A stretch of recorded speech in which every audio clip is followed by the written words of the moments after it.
This quote is taken from Andrew Marr's The Battle for Scotland, the 2013 Penguin paperback edition. This text is from page 20 of the first chapter entitled The Dreams of a Small Country. For most purposes, the Union was really a takeover. The Scots arrived at the English Parliament as a permanent and small minority. In view of current arguments about the right number of Scottish MPs at Westminster, it is worth bearing in mind that this too was a real problem for the negotiators in 1706-7. The proposals ranged from using Scottish land tax as a basis, which would have given Scotland only 13 MPs out of 533, to using population, which would have produced 85 MPs. Eventually, the compromise was 45.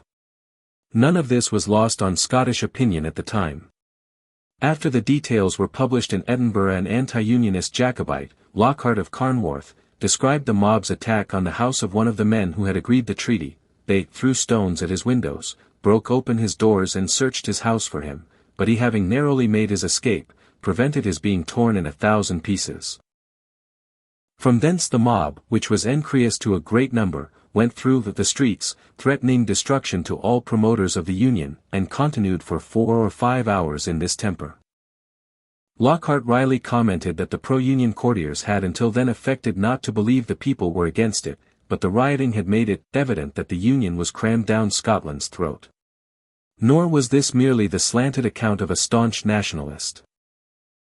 Daniel Defoe, writing as an English agent from Edinburgh, recounted, "I heard a great noise and looking out saw a terrible multitude coming up the high street with a drum at the head of them, shouting and swearing and crying out all Scotland would stand together, no Union, English dogs and the like."